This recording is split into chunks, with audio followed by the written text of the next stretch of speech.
नमस्कार दोस्तों, आज हम शुरू करते हैं इंडियन इकोनॉमी एमसीक्यू पार्ट 3 को। तो यहाँ पर पहला क्वेश्चन आपके लिए क्या है, देखिएगा। Characteristics of emerging Indian economy is. Indian economy के कैरेक्टरिस्टिक क्या है, उसकी विशेषता है क्या है हमारी भारतीय अर्थव्यवस्था की।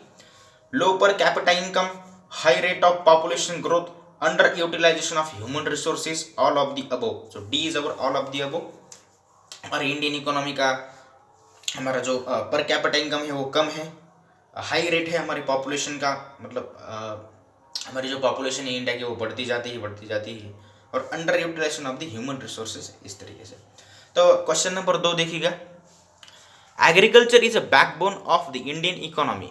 एग्रीकल्चर जो है वो हमारी इंडियन इकॉनॉमी का बॅकबोन आहे. बॅकबोन मतलब याला पाठीचा कणा असं म्हणतात, पाठीचं हाड जे असतं तर त्यांना असं म्हणायचं आहे. म्हणजे शेती हे जे काय आहे आपल्या भारतीय अर्थव्यवस्थेचा पाठीचं हाड आहे. Total national income means, national income मतलब क्या, flow of goods and services. Goods and service का फ्लो उसे हम कहते हैं नेशनल इनकम. फ्लो मतलब उनका प्रवाह जो होता है इस तरीके से. Indian is a developing economy. India की ऐसी इकोनॉमी है भाई डेवलपिंग है. भारत है एक विकसनशील राष्ट्र है. Indian agriculture sector provides 55% employment in economy. India की जो एग्रीकल्चर है वो 55% एम्प्लॉयमेंट प्रोवाइड करती है हमारी इकोनॉमी में. Primary sector should be the first develop. Primary sector जो है उसका सबसे पहले विकास करना चाहिए. Which sector is known as a service sector. किस सेक्टर को सर्विस सेक्टर कहा जाता है, टेरिटरी सेक्टर को. उसके बाद क्वेश्चन नंबर 8.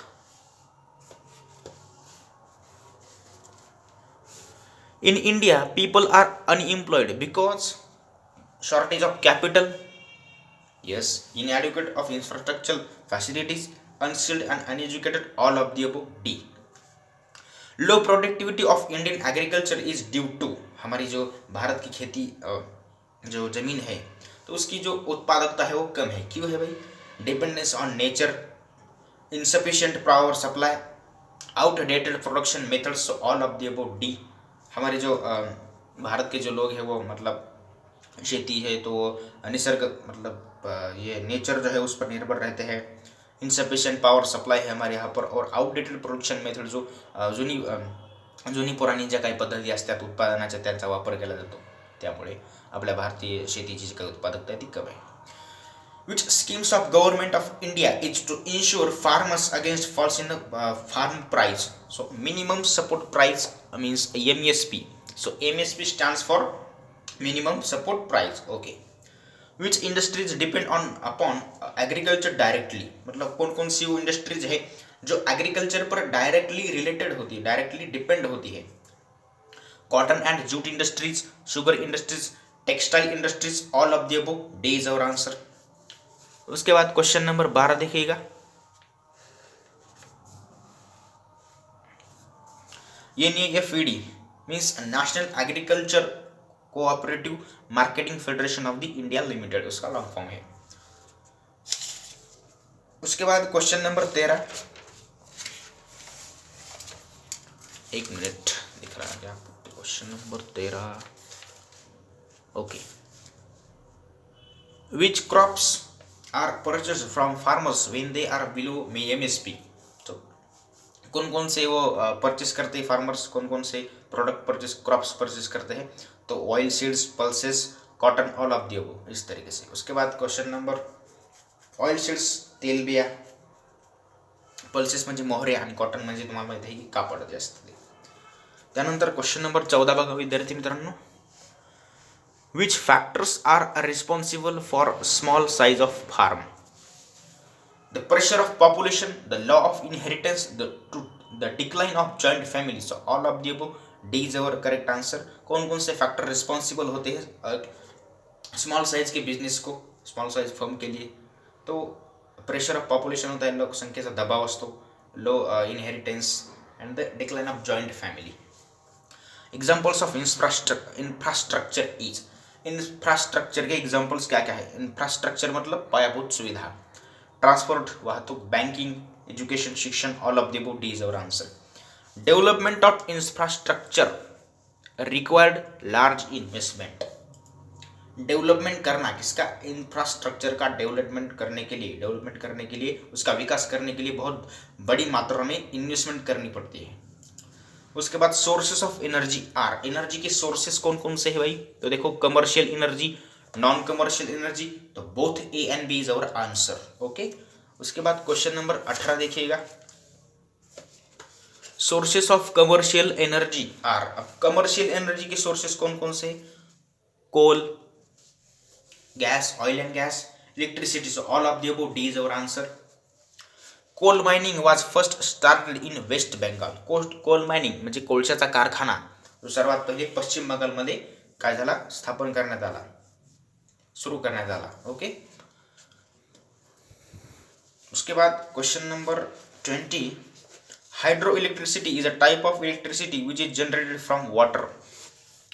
हाइड्रो इलेक्ट्रिसिटी के बारे में पूछ रहा है। हाइड्रो इलेक्ट्रिसिटी ऐसी इलेक्ट्रिसिटी है जो वाटर से उत्पादित की जाती है, उससे बनाई जाती है।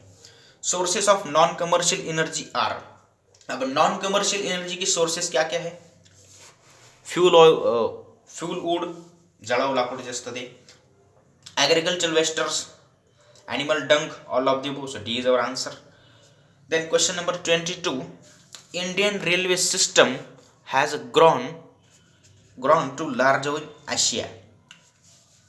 Then question number 23, when first railway started in India in 1853, railway services runs gauge such as the broad gauge, meter gauge, the narrow gauge, all of the above, D is our answer. And then एक मिनट, question आपको दिख रहा है क्या, सब इसे देख लीजिएगा। देखिए,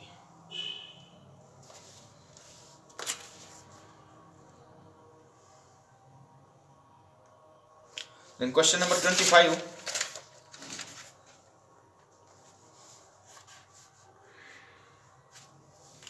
विच is the most modern quickest fastest mode of the transport का एक फास्टेस्ट मोड, एक जलद सुविधा जी असते वाहतुकीची ती कोणती असते, एअर ट्रान्सपोर्ट, हवाई वाहतूक।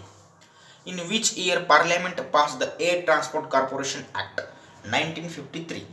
1953 में क्या किया गया, पार्लियामेंट में एक्ट पास किया गया एयर ट्रांसपोर्ट एंड कॉर्पोरेशन के बारे में। उसके बाद क्वेश्चन नंबर 27 देखिएगा, the oil and national gas corporation limited, देखो यहाँ पर इसका लॉन्ग फॉर्म शॉर्ट फॉर्म देखिएगा, ONCG, oil national gas corporation, gas corporation, या इस्टेब्लिश्ड इन 1955। तो oil and national gas corporation limited जो है वो कब इस्टेब्लिश हुआ, 1955 में। And the last question is HDI means what, human development index, त्याला मानव विकास निर्देशांक असं म्हणतात। त्यानंतर क्वेश्चन, इसके बाद के क्वेश्चन जो है वो देख लीजिएगा एक बार।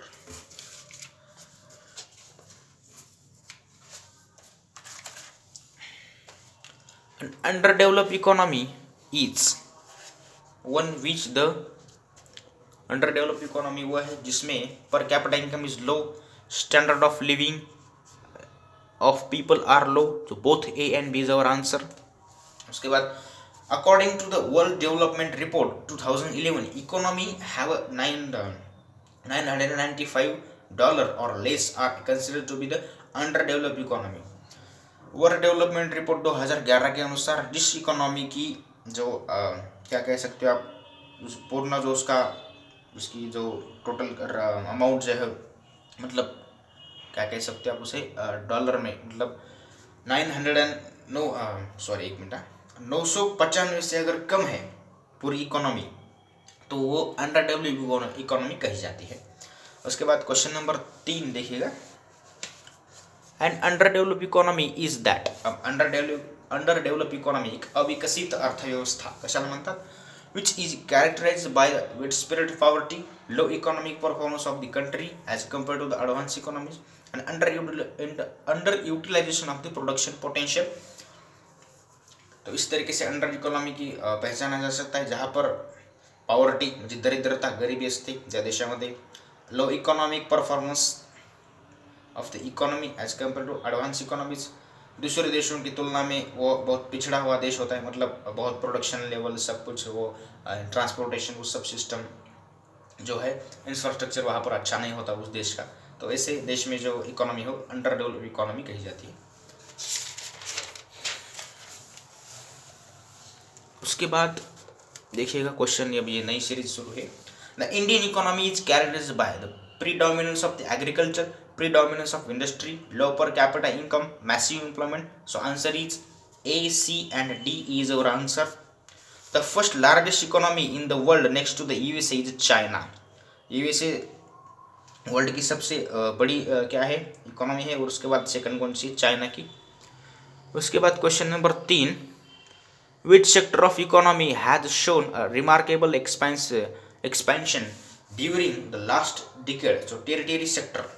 And to achieve the high rates of growth of national output, the economy has to increase the rate of investment and reduce the capital output ratio. The closed economy is an economy in which neither export or not import to take place. A closed economy is one which does not trade with other countries. सो अब इसका जो explanation है वो आप कल की video में देख लीजिएगा, कल मैं आप इस पर एक्सप्लेनेशन दूंगा। So okay, thanks for watching this videos. अगर आपको ये वीडियो पसंद आ गया है तो लाइक शेयर एंड सब्सक्राइब करो एंड कमेंट करो, और इस वीडियो को ज़्यादा से ज़्यादा अपने दोस्तों में शेयर कीजिएगा ताकि उन सभी का भला हो सके। और हमने advance accounting, management accounting, auditing, HRM और पर्यावरण शास्त्र, इन सभी सब्जेक्ट पर MCQ वीडियो बना के रखे। अगर आपने उसे नहीं देखा है तो चैनल की प्लेलिस्ट में जाकर उसे देख लीजिएगा, आपको वहाँ पर सभी वीडियोज़ मिल जाएंगे। और आज इंडियन इकोनॉमी का तीसरा वीडियो बन चुका है, तो इसके बाद और 2-3 वीडियो बनेंगे, फिर हमारे यहाँ पर सारे सब्जेक्ट की MCQ सीरीज खत्म हो जाएगी। So okay, thanks for watching this video.